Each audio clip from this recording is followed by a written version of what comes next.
All right. Hello on Facebook. Welcome, welcome. Getting Instagram going here. 1 second. All right. Hello, Instagram. It's Friday. It's June 12th, 2020. And it's Friday and it's 1 p.m. What's up, Gino and or Chris from 8V Bebop? They just posted some great episodes. We did a interview last Wednesday, and it's live now on their channels, 8V Bebop. That's Chris Glassman and Gina Benalcazar. They have a great channel where they're interviewing a lot of musicians, trombonists, bass trombonists in particular, as they are bass trombonists. What's up, Alton? Dropping in. What's happening? Whoops. He says hello. Thanks for being around. It's our Friday. It's our... Hey, Chris. Alton and Chris. Now they're both saying hello. One on Instagram and one on Facebook. Alton Senkelar and Chris Glassman have a great group together.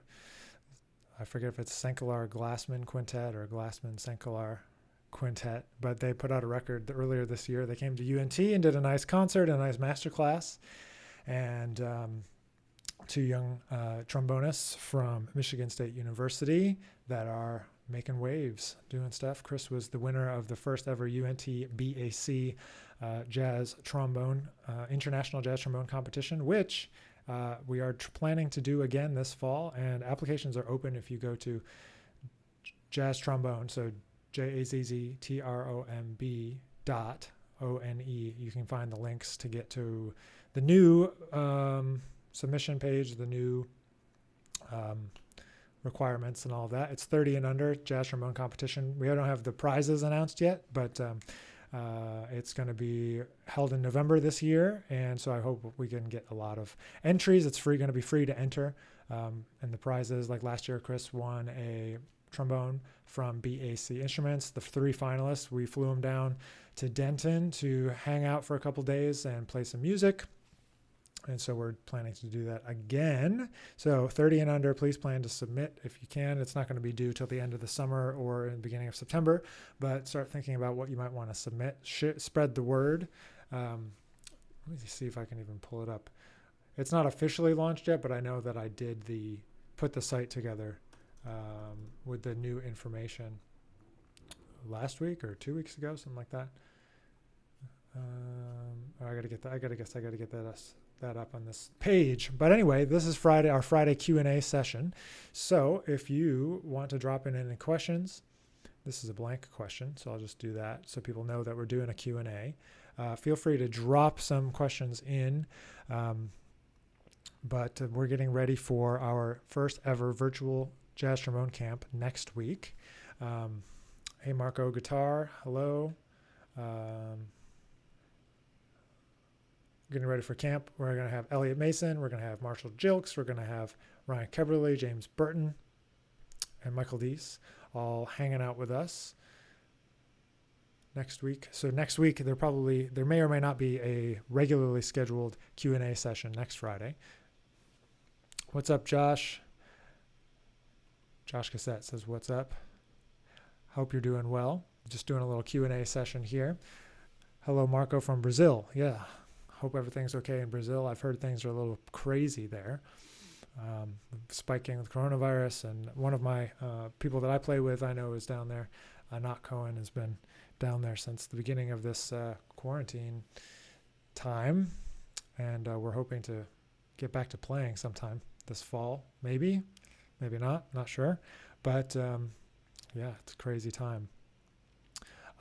Something else, like for non-trombonists, that I'm planning to do this fall is to do, I don't know if it's going to be 8 weeks or 10 weeks or 12 weeks or whatever it is, but some kind of a weekly Zoom class where we can talk about transitioning to online, transitioning to, as musicians, as jazz musicians, just maybe 8 to 10 topics, and talk about in a weekly Zoom meeting about how to make that transition, how to organize materials, how to come up with ideas, how to connect and grow an audience, all of this different kind of stuff. So we're trying to do that this fall. What's up, Grisha? Sorry, your name's really long. Alton has a question. Alton, Alton Brennan St. Clair, great young trombonist, he asks, what is your preferred website builder? Which have you used in the past? Thinking of a revamp. So websites can be tricky. I've done so many different things over the years. The first website I ever built was HTML, and then I built a website. If you guys, I don't know if anybody would remember when all those Flash websites were happening. I see your question, Matt G. I'll get to it in a second. But I did Flash and Dreamweaver and like all this different stuff. But right now, what I use is Squarespace. And I think Squarespace, because it's very flexible, it integrates with a lot of other platforms. You can host podcasts from there. Videos are very easy to get into there. You can push out from there to Apple News. You can do a lot of things within Squarespace that maybe you don't know about. So that's what I use. I use Squarespace, and I think it's pretty flexible. And you just have to spend the time. You have to understand the way the graphics work in terms of resizing them, in terms of integrating them into a larger layout. We've been doing that for some clients through Outside in Music. We do websites for people. So Squarespace is really powerful and really simple, and it's way easy to use as like an ongoing thing as an artist if you want to be putting content out and using the blog features and integrating it with your mailing list and this kind of stuff. So Squarespace, but the most important part of the website is the visuals. So if you don't have good pictures and you don't have an idea of how to properly size and resize the pictures, you're going to run into problems. So if you can spend any time researching before you start designing, look into like best practices in terms of Squarespace dimensions and how to do that. And if you can learn some Photoshop, that's always a bonus. So Josh, I see your question, but Matt G had a question first. He says mic setup. This is a Rode NT USB microphone that I use for speaking. This is going to Facebook. It's going to this camera and Facebook, and it's okay. It's a little. It doesn't have a lot of gain settings. I might not use it forever, but I also use an Apogee mic. Looks like this. I've had this for years. Apogee was gracious enough to sponsor my nonprofit a number of years back, the Institute for Creative Music, and they sent us a couple of mics to do some recording master classes, and so we did that. This was 5-6 years ago, so I've had that since then. My studio microphone of choice is the Coles 4038. I think it's 4038. Coles, black. Looks like a kind of like a triangle almost, like a circle / triangle or oval. I don't know. 4038. I guess it's an oval, not a triangle. But those are great microphones. And I just haven't spent the time or money on getting a new setup other than this. UNT sent these microphones to help us with our online teaching stuff at the beginning of this crazy time. And been using that for now, but looking to, upgrade eventually to something else. All right, let's get to Josh Cassette's question. I see it here.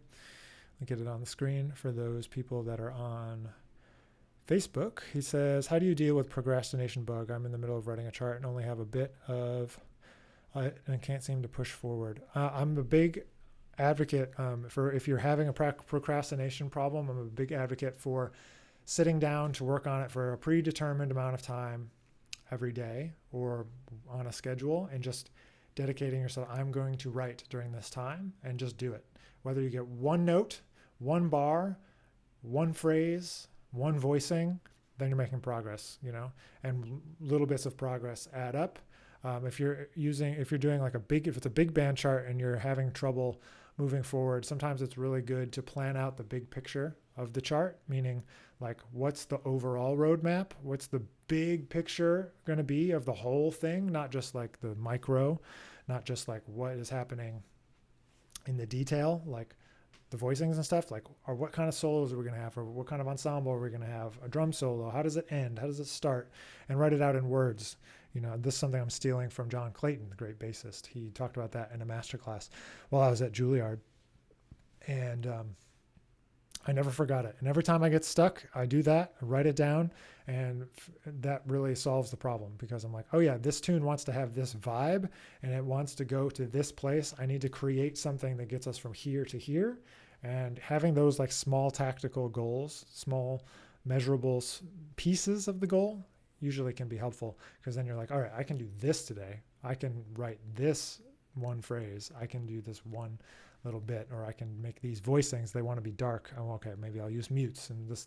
And it leads you that sometimes I find having unlimited options is way less inspiring than having very limited options, and trying to be really specific with what you're working on that day. So I think that's probably what you're working on, Josh. Maybe I'm just being presumptive, I suppose, about what you're working on, but that's what I do. If I'm having trouble, especially with writing, it's just I sit down, make time for it every day, just like as if you're going to do your practicing on your instrument. You got to make writing a practice.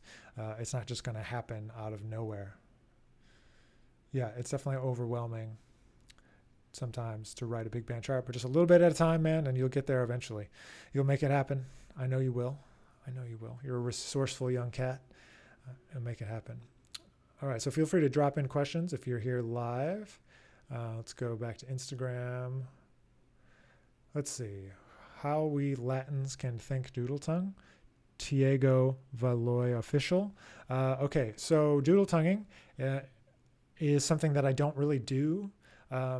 So I don't have a lot of advice for you, unfortunately, Tiago. I'll just be straight up and honest. I don't mean to posture that I know everything. I don't really doodle tongue.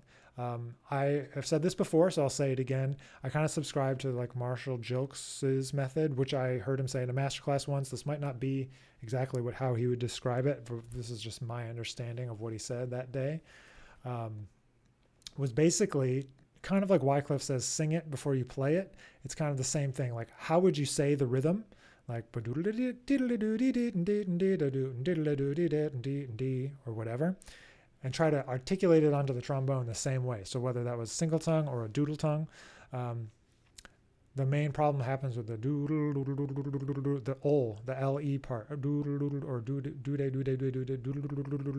it's like there's an articulation that's happening in the back part of your tongue. So you have to really try to isolate it. And I've just never really been able to do it. So MX Johnny, he thinks it's funny too, you know? So doodle tonguing, I don't really have a lot of advice for you, unfortunately, Tiago. I don't think it's necessary. I think you should do whatever is easy for you. Not easy, but you should do whatever. Hey, Chris, what's happening? Do what feels natural and comfortable, because if you're fighting it all the time, it's never going to help you to play faster, or it's never going to help you to play the phrases that you're thinking of or that you want to play. You know, it's never going to really happen. So sorry. All right. Sneakerhead Homie asks, who is your favorite musician? Who is my favorite musician? I don't know. When I think of like the pinnacle of musicians, I don't know. There's a lot. It's really hard. I think most musicians have the same problem, like picking one person, you know, like, and he didn't define whether this was a dead or a live situation. This is a very slippery slope to go down with this question, Sneakerhead. My favorite musician, I will just say, is Duke Ellington. It also happens to be essentially Ellington Week with Jazz at Lincoln Center. So I like Duke Ellington because not only is he a great musician, he's a great band leader. He is iconic in the way that he presented his music. He was a great orator. He told stories. He wrote music that both reflected the times, was looking forward, he had such longevity. He was so creative within the confines of his musical oeuvre, you know, for lack of a better word. He was innovative all the way through. He never, you know, rested on his laurels. He's always trying to feature other people in the best way that he could. Yeah, and he just transcended so many generations of music. And yeah, without Duke Ellington, I would not be playing music, jazz music, that's for sure. So I guess that's my question. That's my answer to the question, who is my favorite musician? I would have to say that it's Duke Ellington. All right, I'm going to switch back over to Facebook here. From DJ Rice. DJ is a great trombonist, currently at MSU, Michigan State. He was one of my students at UNT last year. Great trombonist. how do you prioritize what to work on in practice sessions outside of a school setting? I feel like, oops, it disappeared already. I feel like I get overwhelmed when I pick up the horn because there's so much to do. Yeah, of course there's so much to do. I like to set short-term and long-term goals, like really, and say, I'm going to practice this and then I'm going to practice this, and just try to focus on one thing at a time. There's so much to do. You'll never get to it all. I have binders and binders full of stuff that I've been meaning to get to, and then I thought I was going to get to in the last 3 months because I would have more time to practice, and it turns out I haven't done any of those things. And I think that that's okay. You have to realize that that's just kind of how it goes. So you focus on what you can focus on. I prioritize fundamentals always because those are what's going to help you express the emotion of the music and connect with people. And if you can't fully execute your ideas on the horn, there's no way for you to play whatever intricate, tricky thing or hard tune or whatever. So for me, fundamentals, always and forever, because without them, you can't execute what you're imagining. And DJ, I know you know that, and then from there, it's kind of short term, like what do I need to do right now, and what are the long term things that I'm trying to work on? What are you trying to get better at? And just write it down. Write down all the things, and then pick one thing to focus on per month, maybe, or one thing per week. Is sometimes when we make a pile so tall, of stuff, we never get to it. But if you say, I'm going to do 50 items really well this year, you'll be amazed at how much you can get done if you just focus on one thing each year, or I'm sorry, not each year, each week of the year. So 50 weeks or 52 weeks, one thing. And by the time you stack all those together, you're going to be a lot further than if you're like trying to do 10 things a week. At least this is my experience. Just pick one thing and it's like, all right, this week I'm going to get this together. Then next week I'm going to get this together and review the stuff from last week, and you can only do a little bit at a time and try not to get discouraged. I don't know how often you've kept a practice journal. That can be helpful sometimes, just to see and reflect and be like, yeah, I've been doing this. I've been working. It's all about the process of continuing to work each and every week and get better and get better. So in terms of prioritizing what it is, I think that's part of the inner journey you have to have after school, or even during your master's, where you're thinking about, what is it that I want to be doing? What is it that I want to be playing after school? Like, everyone's going to tell me what to do right now while I'm at school. And then what do I do afterwards? How do I translate this into a career? How do I, play with other people? All that stuff has to come into play, and that's going to determine maybe what you're working on. Because if you're working on learning tunes to play at Smalls, or you're learning to read really well so you can play on a Broadway show, or you're learning to compose really well so you can work in the film industry, like any of that stuff is all totally relevant and a totally almost separate skill set. And so you just have to decide what you want to be doing later so that you can prioritize what you're going to do now. Hope that makes sense. DJ. I know it's a journey. Let's see. Instagram is telling me there's 3 questions and they're hidden in this little other menu here. All right. Aha. Okay. From Judah X Edgar, most embarrassing moment on the bandstand. Oh man. And then he followed that up with another question. Or the most frustrating moment. The most embarrassing moment? I don't know. One thing that is embarrassing, but I don't know if it is the most embarrassing moment, was just the other day I was going back through my calendar and looking at like what I did in certain years, and certain gigs kind of came back to mind when I saw the calendar entry. And there was one time that I subbed for someone, I don't even remember who it was, in a kids band, and they didn't give me any details, but we had to drive to DC from New York to play at XM radio for whatever reason. I don't even know. I forget the name of the band. I've basically forgotten everything about the gig. You're very welcome, DJ. I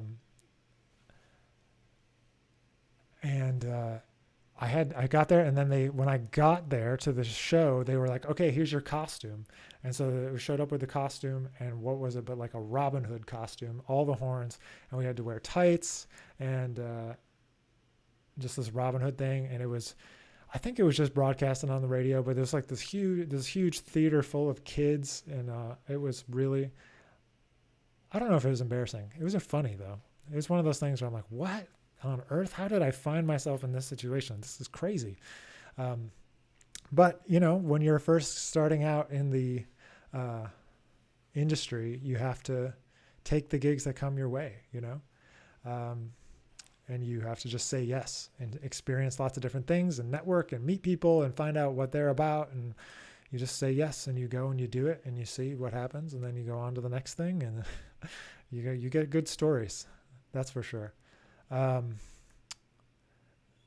see. Yeah. And then his other question was any frustrating moments on the bandstand. I don't know. There's plenty of frustrating moments on the bandstand, but most frustrating usually doesn't have anything to do with music. It just has to do with interpersonal miscommunication, I would say.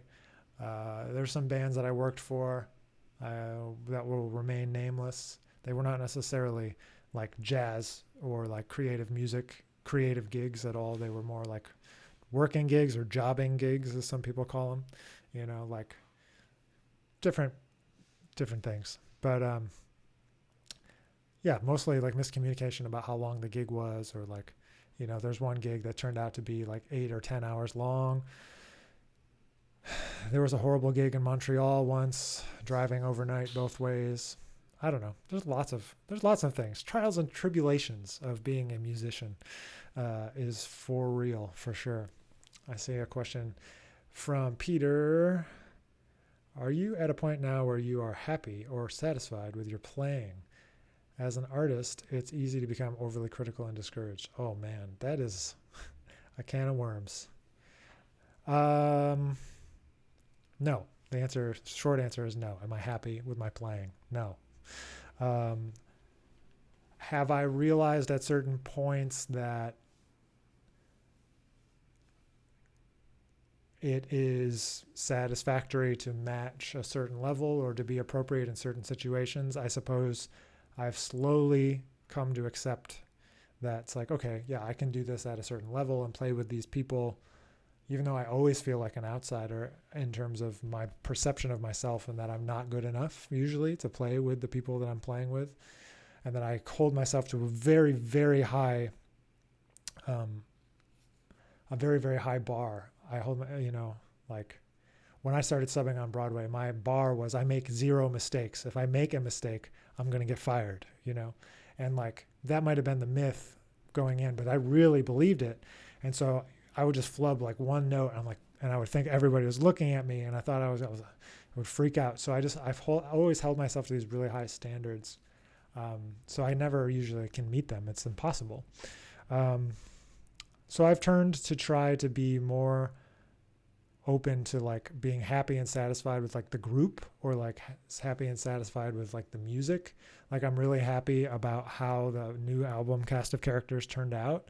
I wouldn't say that I'm like, oh yeah, I played great, or I like this solo is really great. And like, I don't think I'm necessarily really ever going to feel that way about myself, but I do feel like that last record actualized the potential of the band, and writing for the musicians in the band. After 5 records, I finally maybe like figured out what to write to really make the band come to life and feel larger than a sextet. And like, so I've appreciated that more, I guess, as an artist. But for me, I'm just, focused on the longevity. I've said for a long time that this is a game of attrition. The music industry, specifically, around Black American music, jazz music, people think they want to play, they realize what's happening out there, and then they maybe realize it's not what they want, And I've also never like accepted the narrative of the starving artist, and that we have to be a starving artist, and that we have to just complain and just stand around and not take action. So for me, it's all about the process. It's all about doing something and moving on to the next thing, I don't often listen to my records. I don't often listen back to old stuff. I don't often dwell about whether it was good or bad. I try to do things as best as I can, but save my resources to go to the next thing, because I mean, it happened, it's done. I can't redo it. I mean, I could, but why would I? That's how I feel about it. Like, why would I go back to that again? Like, that happened. I like the music. I want to play it again. And we will, once we get through this situation. I think, the band now has almost 100 charts, 75 charts or something. So we'll definitely get back to playing music and get touring and trying to get out there and have all those things. But yeah, it's a complicated question, Peter. I don't know if that was a good answer, but I think it's important to be critical. I think it's important to have a really high bar for yourself. But you also can't derive your personal self-worth from that, You can't judge yourself based on those things. You can only know, like, I just focus on, like, I did this, I had this goal, I met that, and they're often very measurable. So thank you for the response there.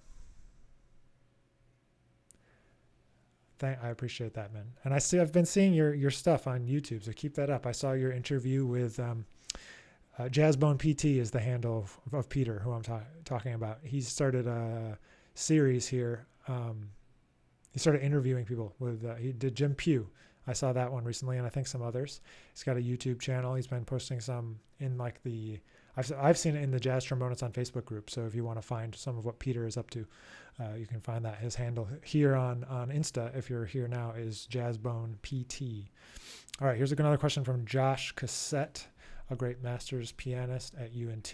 Also happened to be at FSU when I was teaching there. So, okay.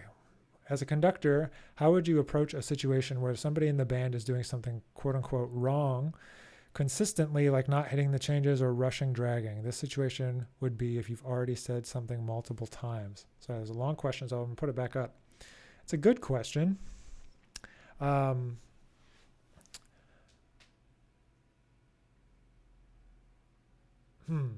So I don't want to speak out of my butt, but how would I handle that situation? At a certain point, I think a person knows when they sound bad or when they're not living up to the level of expectation. So to me, at a certain point, I try to draw attention to a thing and mention it several times, and then I just let it go, because it's not, I can't control that person. And, I don't know if it's effective the way that I do it or not. It seems like it has been in the past, when you just express your kind of like, disappointment in the fact that they're still not putting in the work, by being encouraging, though, at the same time, be like, man, like, you're a really great musician, but like, you haven't checked this out. Like, you're still playing it wrong. Or like if it's like a wrong rhythm or something, you're just like, this isn't right. Maybe you want to check out this or check out that. Try to give out I try my best to give out like specific actionable advice, because many of the jazz educators, music educators, that I've encountered along the way, both great iconic musicians and just people that are dedicated to music education, lack the ability or specificity to like find the problem and directly address it and give suggestions all at the same time. Sometimes they tend to be separate, like suggestions and then like identifying the problem, or in the quote unquote like a way to fix it. So I have found I have a goal for myself to always try to be, and I don't always live up to it. I'm sure Josh could attest after being in my big band for 2 semesters, that I try to be clear in my communication. It doesn't always come across, and I try to be specific, and I try to give examples, and I try to give recordings, and I try to give, positive reinforcement when somebody is doing great, and when they're not, and be like, man, like this is cool, but have you thought about doing it this way, or something like that. I find just like being super negative all the time doesn't really help, unless you really need to let a group of students or people know that you're just like really disappointed with how they're handling the situation. That's when I become negative. Not usually any other time. But it's a balance, and it's a learned thing, Josh, and you get better at it over time. And there's certain things that you have to realize just aren't going to be right. You have to know what things just to leave them alone. Be like, well, that person, in the context of especially of being like a guest conductor, where you go show up somewhere and there's like a group of students that are maybe thinking they're the best from where they've come from. And, there's a certain amount of, that's a good thing to a certain extent, that they have strong, self-validation. But at the same time, it's like, okay, this person's going to play like this, whether I tell them that they're playing well or not. And for the sake of the band, for the sake of the gig, the concert, you want to keep the vibe good, and you don't want to like shut people down and just tell them, oh, you suck. That's not helpful. You want to give people a positive experience with this music. There's so much negativity sometimes within our music, like, oh, you're not playing the changes, oh, you're not doing this. Like, yeah, if we're really digging deep and we want to talk and be real, then sure, let's talk about that. But when you're like your job is to get a group of people to play some music together, that's not your job just to tell them that they're playing wrong notes and playing wrong rhythms, Yeah. So anyway, that was a very long answer to a kind of a simple question, but I guess it just more or less opens up the door to talking about, your one's like educational philosophy, or how you feel you can best connect with other people in an educational setting. And I slowly have developed my approach over time, basically in direct response to people who I thought were doing a bad job when they were teaching me or another group of people, not any one person in particular, but you can learn something. That's why I say, like, why I don't understand why people don't go to more of things, like if somebody's coming to give a master class and you're like, oh, well, I don't play such and such instrument, so I don't care.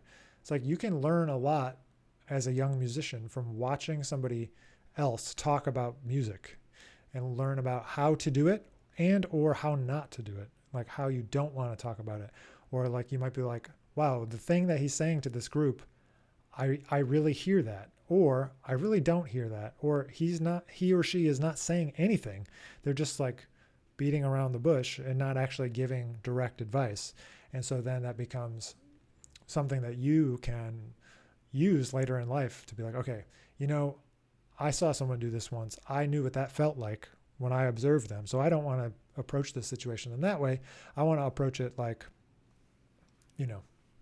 giving real advice and being more direct or being more specific. Or that's what I found. It's like, this more specific you can be, the better off everyone is, the better advice, more specific, So sometimes, like, I suppose I'm speaking in generalities right now, but yeah, having an educational philosophy can be helpful, and it comes from experience, And so that gets me to another point. I'll just jump off because there's no more questions coming in before we wrap up for today. If there are other questions, feel free to drop them in. But, this is a great time for young musicians to start to try to get a lot of experience teaching, because it's a thing that you're going to have to do at some point, whether it's a master class or it's one-on-one lessons or whatever. You have to get experience. And the classic conundrum, I don't have experience. Nobody will hire me because I don't have experience, and I can't get experience because nobody will hire me. Well, what I did for years was every time I was on the road, offer to give free master classes and just go and do them. Give free master classes. Go, boom, boom, boom, boom. Connect with people. Practice giving a class. Practice having something to say when no one has any questions. That's, having some talking points that you can go to, having strong reference points that you can jump off from, strong things. Figure out what you feel passionately about, that you can talk about and get excited about, and try to spread that passion. You want to spread positive experiences with this music to young people, because otherwise it's just like, oh, well, I'm in jazz band, whatever, I don't care about this. But if you can get some people to be lifelong listeners, that's what we need.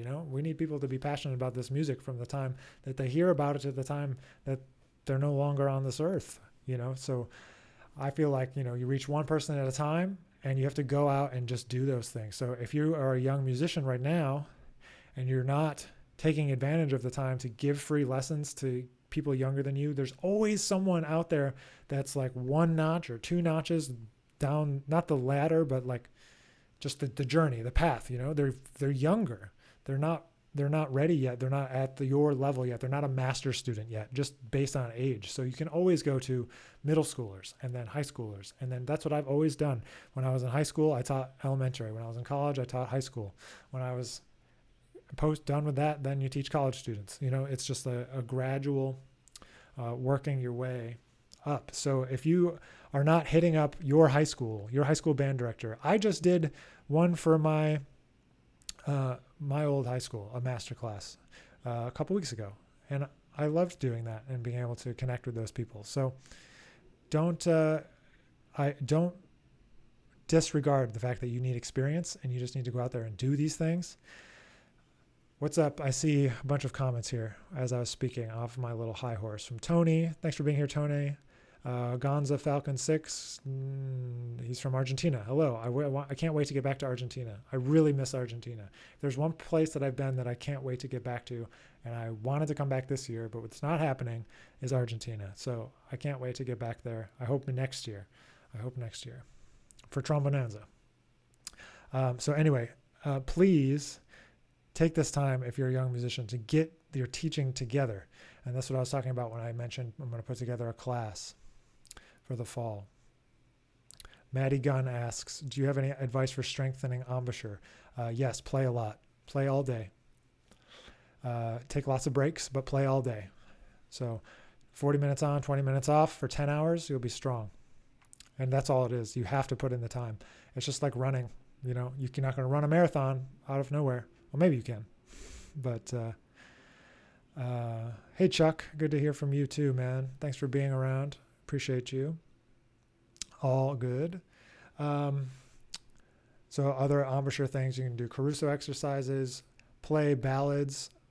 We talked about this at some point, but doing long tones where you keep the mouthpiece on your face and breathe through your nose, that builds up strength. I'm not a big like using weights or anything on the corners. I think it's important to be super, super, super, super relaxed. So stay as relaxed as possible. Yeah, Gina, Trombonanza, for sure. Love Trombonanza. I can't wait to get back there. Let's see. A new question here on Insta. Somebody says, what is the live video? This is a Q&A for trombonists and jazz people. That's what we're talking about. Okay, here's something different from Race Hogland. I'm a saxophonist teaching high school jazz band. Any tips on how to improve the trombone section? I suppose that's slightly general, so it's a little tricky, but I find generally the but the situation with high school jazz trombonists is that they don't have any reference points for jazz trombone. So playing them some great Ellington, there's a lot of great Ellington trombone feature things, just like they're even backgrounds, like Harlem Air Shaft.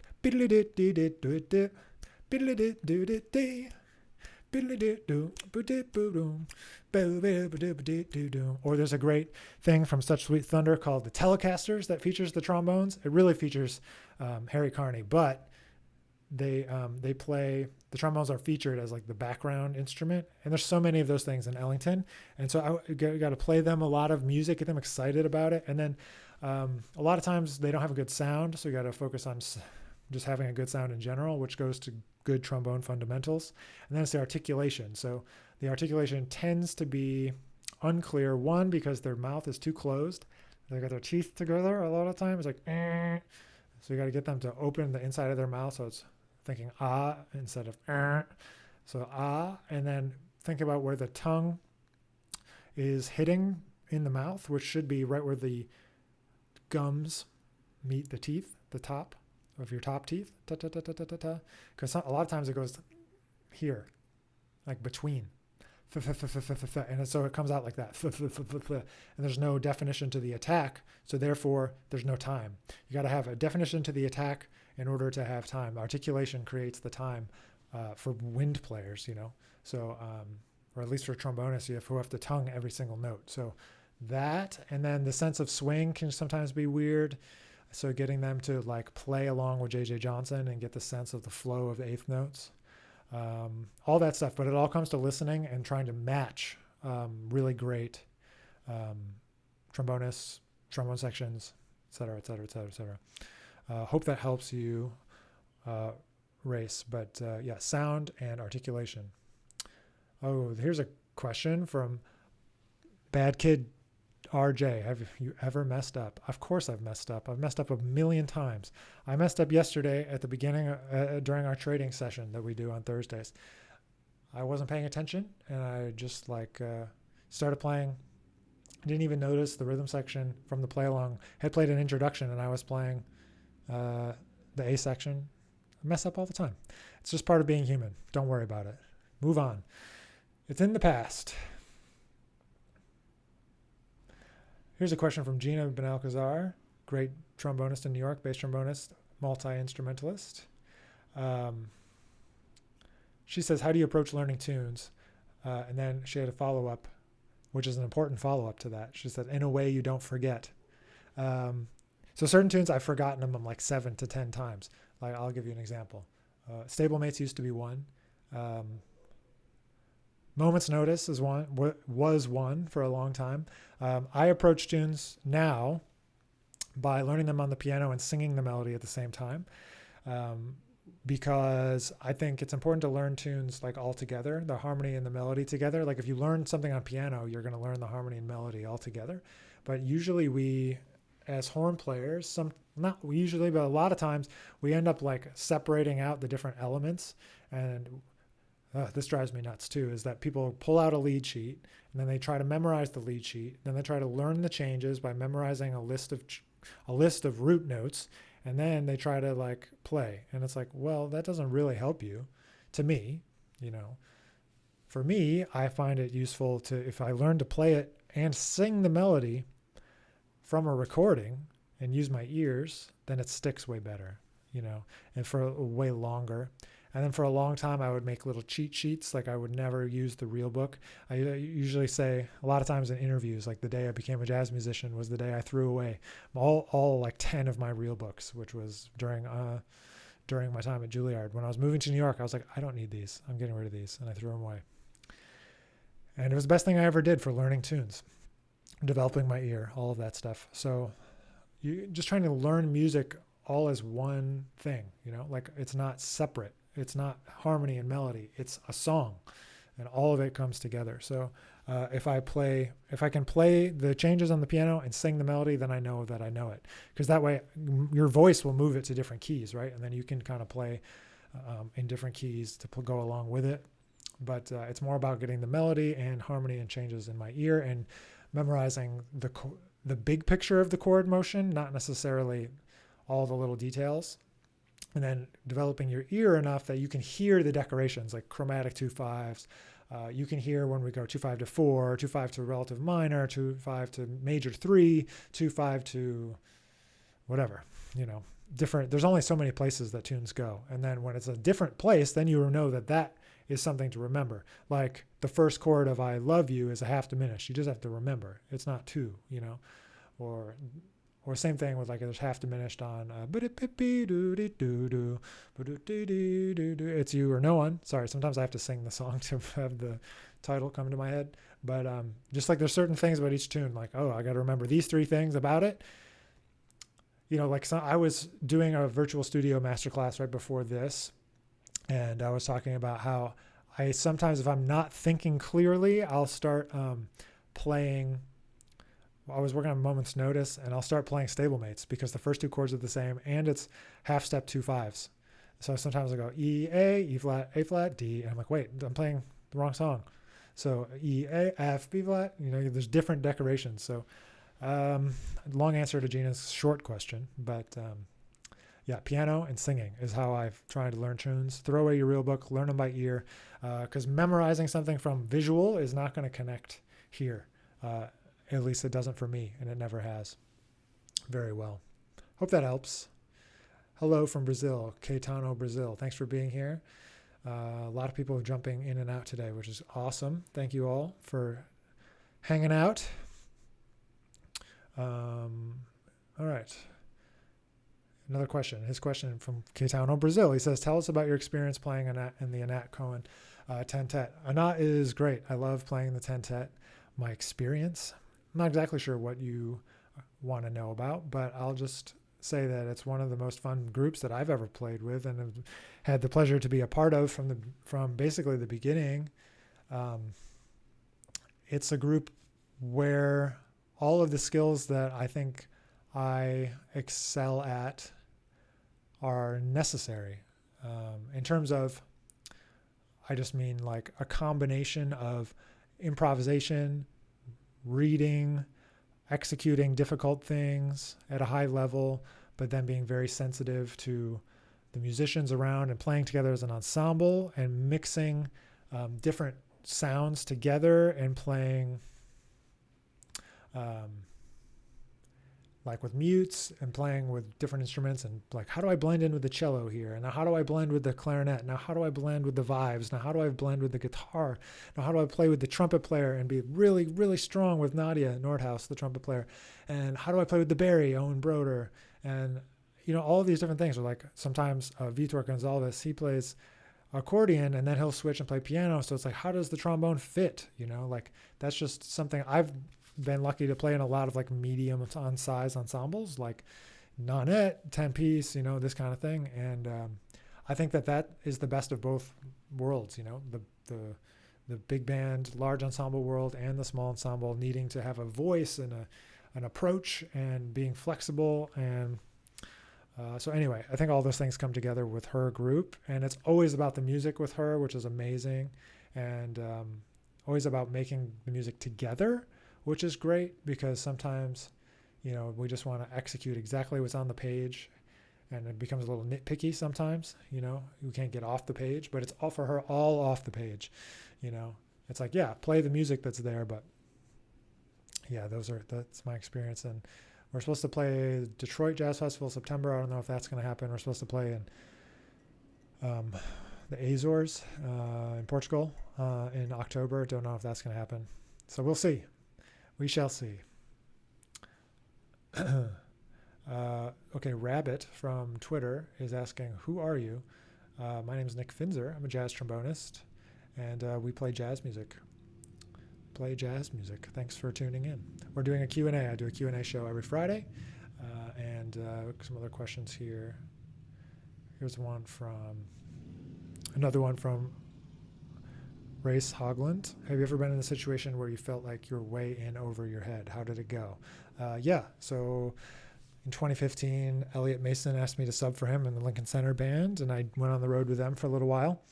And when the first concert that we played, and I had Winton right behind, playing behind my head, basically. And I was like, oh man, sorry, Hoagland, sorry. That was a place where I thought I was in over my head. What the heck am I doing here? And but it was also a dream come true. That was one of my goals. My whole life was to play with them. So it was great. It was great. Yeah. How did it go? It went well. I thought everyone was positive and it was a lot of fun. Those guys don't sub out that often, and then they often are trying to give their students experience and stuff like that. And so I haven't had too much chance since to play, but I'm just really glad that I got to play that time. There was a lot of fun. And I'm excited to reconnect with Elliot next week. We're doing a little jazz trombone camp, and he's one of the guest artists for that. So that's going to be fun. But yeah, so that was definitely one situation. There's been a lot of situations like that, but that was definitely one. Let's see, another question. What is the live video? I'm not sure what that question means. Okay, from Zane Fresh. Sorry, man, I'm really bad with names. Zane, what are some tips for writing and arranging a big band chart?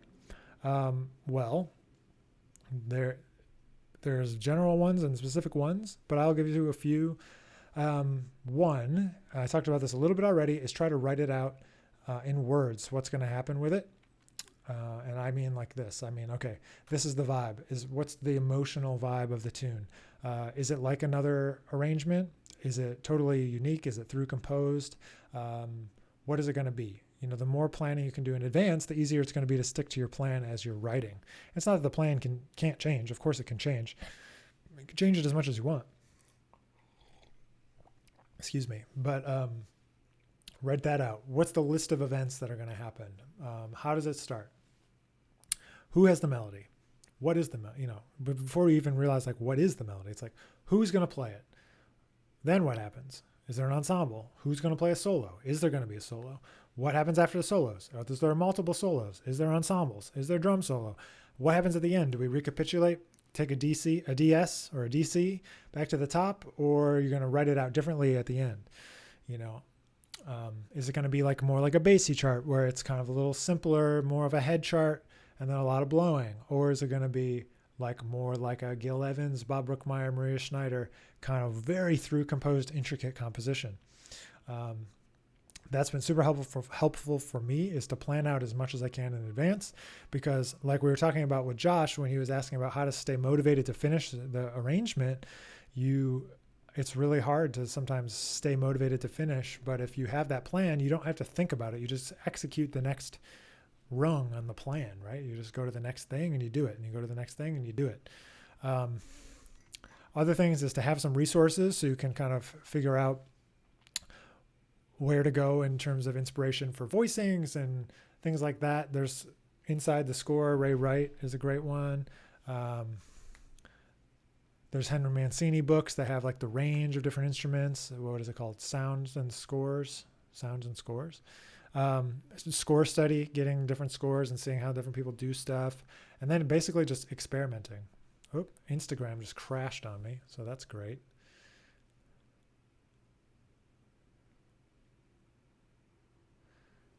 Get that started again. But sorry, hopefully people will come back on, but all the questions are probably gone. Yeah. Anyway, sorry, Zane. Instagram just decided to be done with this live stream. Sorry about that. I'm not sure what just happened. But I was saying that you just have to... There's Zane. Sorry, man. I don't know what happened. It just all disappeared. Crashed. Where was I? So get some of those books, get some scores to check out, and then just start experimenting. That's what I was saying. And bring in the charts, see how they go. Try to write as clearly as possible. Something that people sometimes forget about is how it looks. The copy work, it just kind of needs to be really clear. Really, really clear. So don't... Make sure you always can see the middle of the measure. Don't make crazy looking rhythms, make sure when you look at it, it looks like something you could sight read, and yeah, those are a few tips. Sorry again about Instagram crashing there in the middle. This will be up on YouTube if you want to go back and kind of look at all of this later. All right, here's a question from Gabe14258. He says, how do you approach improv and what are you trying to achieve while doing so? I'm trying to make music, number one. I'm trying to play with the other people, number two. What else? And then I approach improvisation as I want to be able to execute anything on my trombone that occurs to my brain, occurs to my ear. So I practice improvisation with the approach of wanting to have played anything I could think of before it comes to a live scenario. So I practice all different intervals, modes, scales, transcriptions, learn from the masters, how to play like them as best as I can, whether it's a trombonist, a trumpet player, a saxophone, piano, whatever. And then it's about making music in real time, about playing with the other people, and creating emotion. So I try to play with dynamics. I try to play with some kind of feeling. I try to vary a set to take, across the emotional, feeling. Sorry if you're rejoining on Instagram. It crashed on me, so I don't know what happened. But thanks for rejoining. I see some of the same people joining back in. So thank you for jumping back in after the wonderful Instagram crash. Here's another question from Gina. Do you have a process of motivating yourself to write, or is it just a matter of sitting down and doing it? Yep. just sitting down and doing it. A schedule and a time, just like your practice time. And not having, I've learned this from reading a lot of books about creative process and business and stuff, is like people who have a regular practice of writing, I mean words in this case, like writing books and stuff, like they sit down and they write.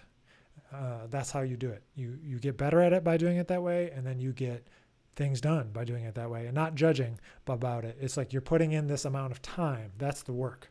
I'm going to do this every day. I'm going to 30 minutes. I'm going to 1 hour, whatever it is, and say that then you can check off the box that you did it for the day and feel good about it, whether or not you got one measure, 1 minute of music, or one phrase, whatever it is. So, yeah, that's what I think. That's what you have to do. Oh, we got some haters now on Instagram. Nice. So, hopefully that helps. But all is well. Don't worry about that person. It's all good. So, yeah, if there's any other questions, drop them in now, or else I'm going to sign off for the day.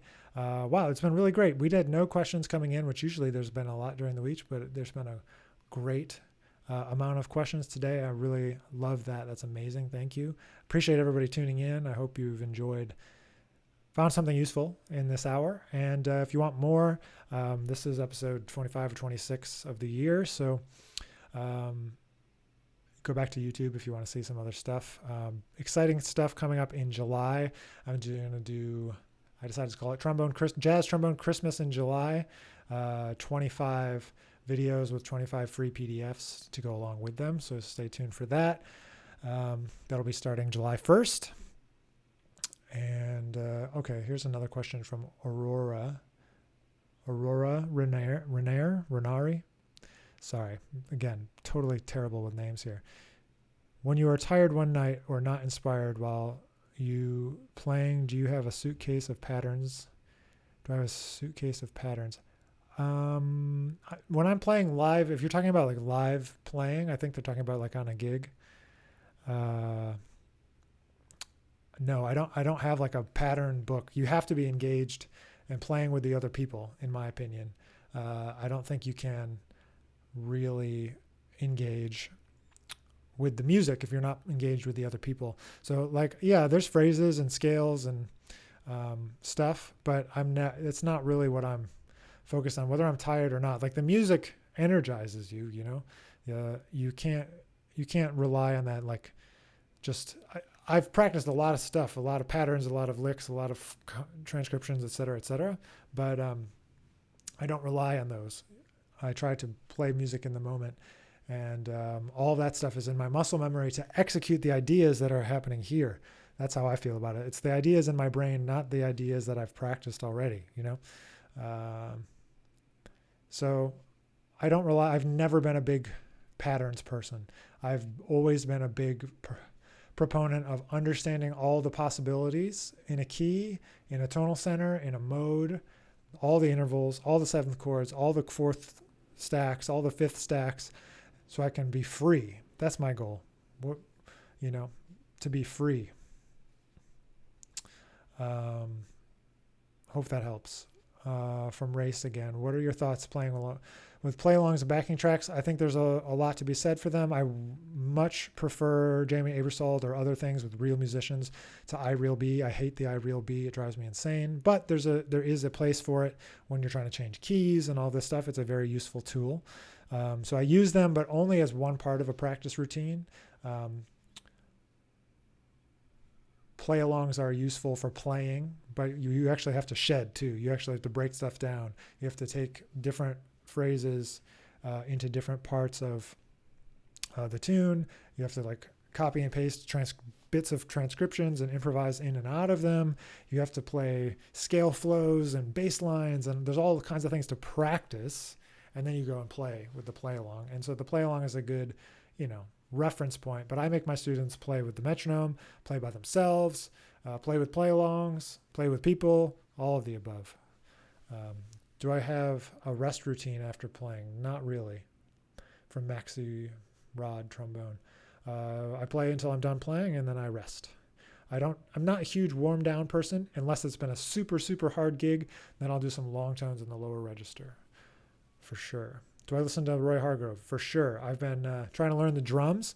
So I've been listening to, there's a great record of Roy's called Parker's Mood with Stephen Scott and Christian McBride. And so there's no drums on it. So I've been playing drums along to that record. So yes, I love Roy Hargrove. He's amazing. Such a good soul spirit, man. All right, I see a couple more questions here. What do you try to get while transcribing? I'm trying to get vocabulary. Well, here, let me click on this. A lot of questions today. This has been really cool. What do you get while transcribing? Vocabulary, feel, flow, and like phrasing. Like what is the vibrato? What are the decorations to the notes? What's everything other than the notes?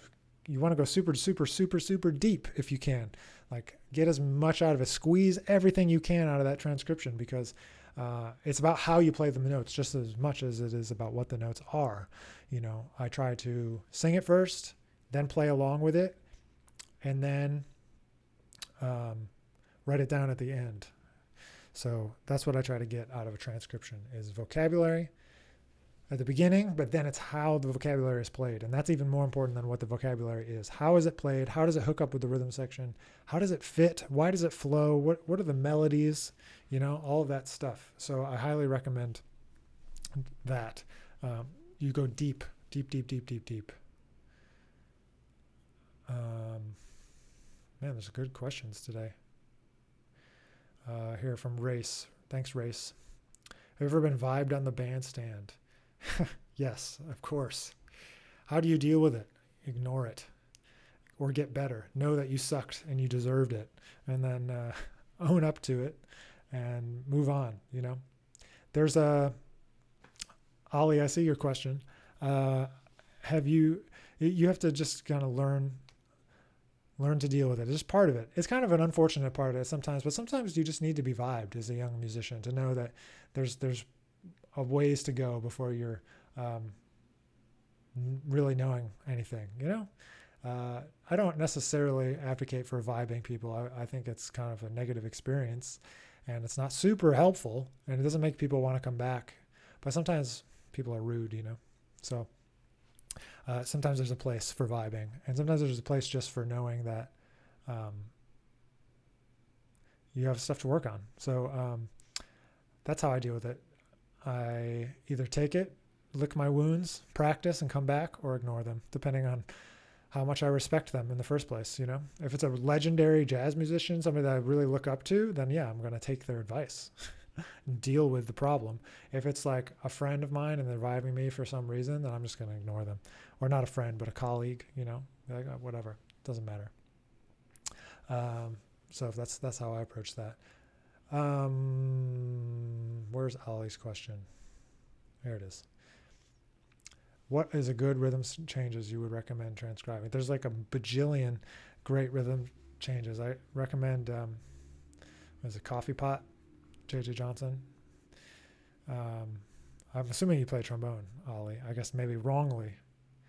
Also Coffee Pot is not a rhythm changes. But, you know, there's not that many rhythm changes solos that I like, to be honest with you. There's lots of great rhythm changes solos. But, you know, the one that really got me started in understanding how to play rhythm changes was Lester Young. Lester Young playing Lester Leaps In. Transcribe his solo and you'll start to unlock what's important about like what to emphasize in playing a rhythm changes. Michael Deese has a bunch of great rhythm changes. Everybody has rhythm changes. It's been on my list to compile a better list of rhythm changes solos to recommend for people, actually. So thank you for reminding me. I appreciate that. But that's where I would go. Lester Leaps In. All right. Here's another question. How do you manage your time between practicing your instrument, composing, and business? By being organized and keeping a schedule. I have a planner, a physical planner, and I use Google Calendar, and I schedule it in. And I go in phases. I'm usually in like more of a practicing phase for performance reasons, or a composing phase, like meaning like for this month I'm more focused on composing, or this month I'm more focused on practicing. Because you can't do everything, right? And again, I've said this a couple times today on the stream, like go deep with something. Don't go wide. Don't try to go as wide as possible. Try to go as deep as possible with one thing. So that's what I try to do. So if I'm in a composing mode, like for a record or something, I try to go as super deep as I can. Yeah. But be super organized. That's what you have to do. You gotta have a way to keep organized. And for me, that's with a planner. So I keep 2 calendars, digital and physical, and I schedule everything in to the calendar, conversations, phone calls, interviews, teaching, live streams, all the stuff. I try to put it all in there, or else I won't get to everything. And I just, again, about the practice of writing, about the practice of practicing trombone, like you got to stay organized. You got to schedule it out. You got to plan it out.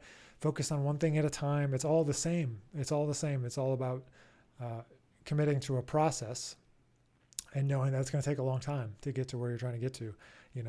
I thought I could, when I moved to New York, said it was going to take 7 or 8 years to get to the level of gigs that we all kind of aspire to get to. And I was like, no, I'm going to do it in 3. I'm going to do it in 5. And no, of course it didn't happen.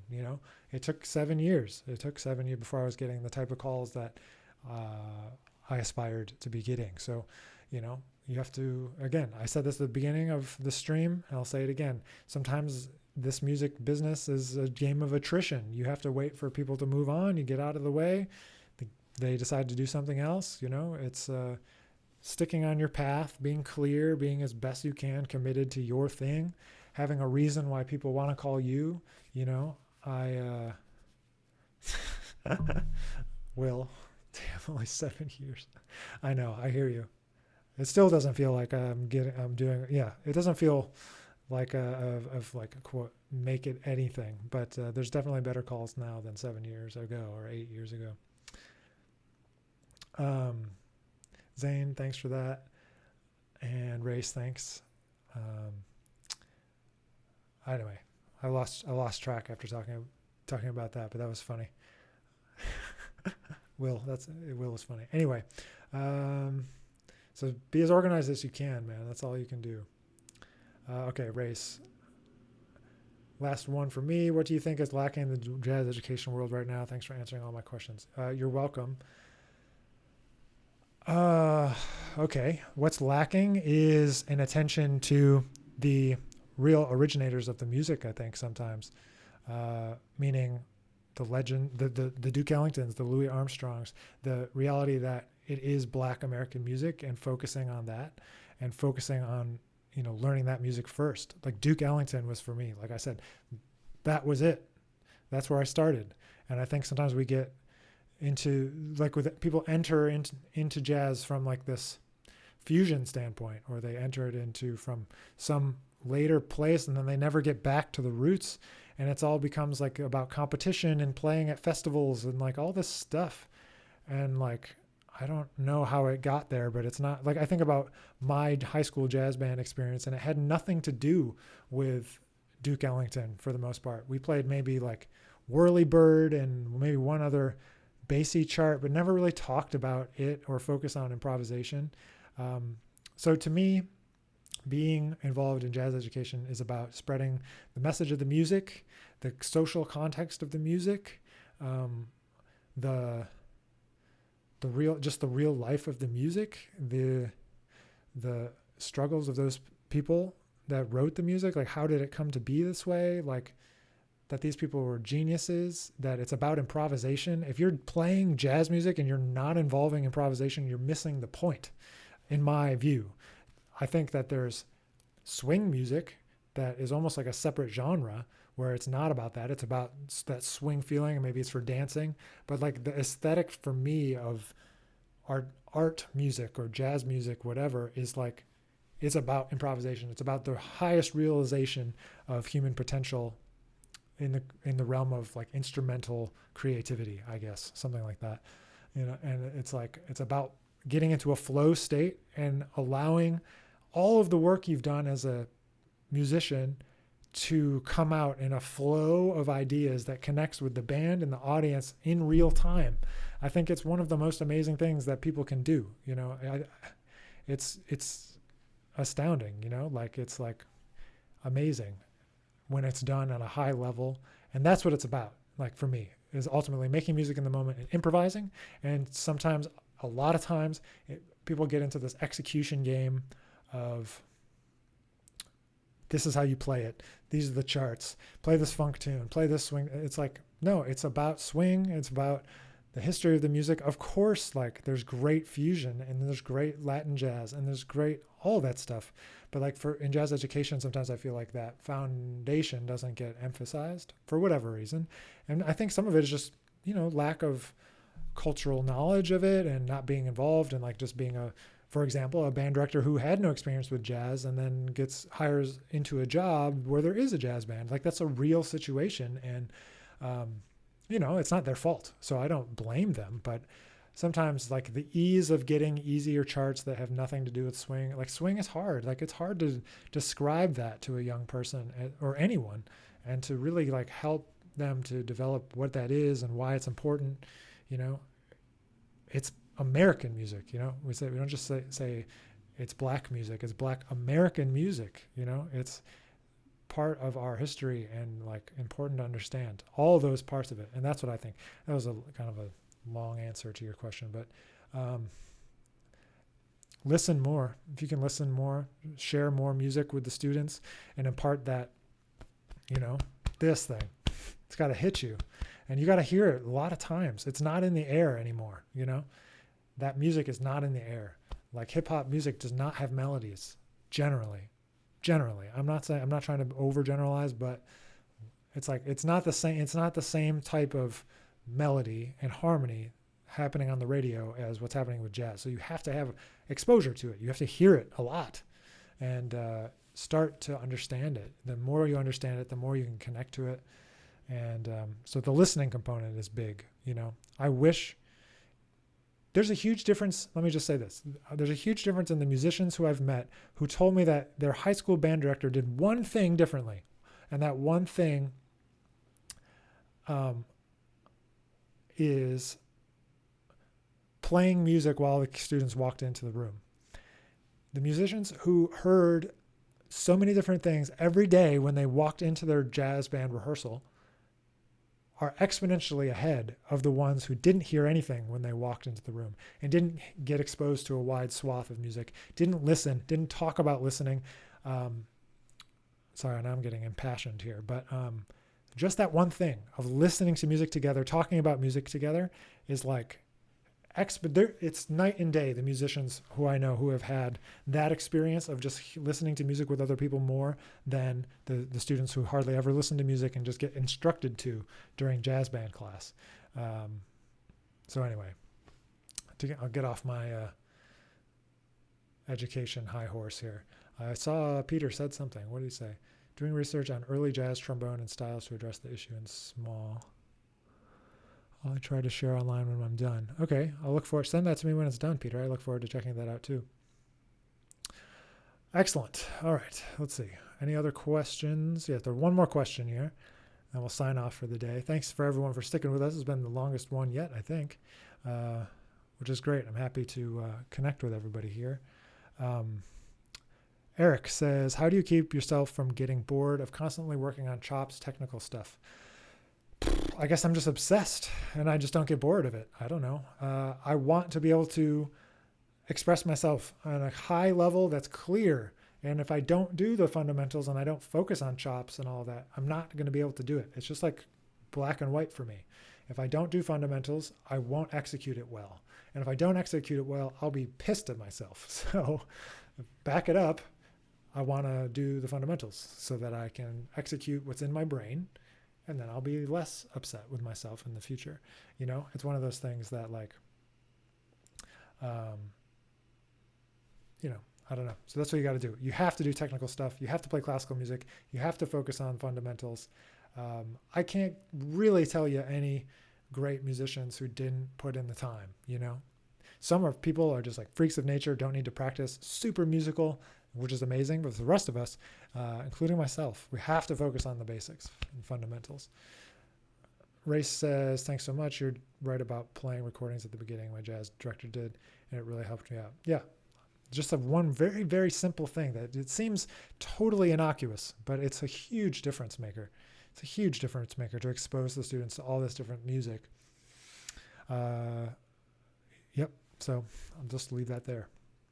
So Eric, the more you do it, the less bored you'll get, because you'll realize how many layers there are. It's not just doing it, it's doing it well, and doing it well consistently, and then doing it with a great tone, and then doing it right 10 times in a row, and then being able to do it in your muscle memory, meaning like you don't think about it, but you can execute this difficult thing without thinking about it. That takes a lot of hours, and that's what we're trying to do. When I'm practicing, my focus is I'm trying to get my floor. You think of like a ceiling and a floor in terms of your ability.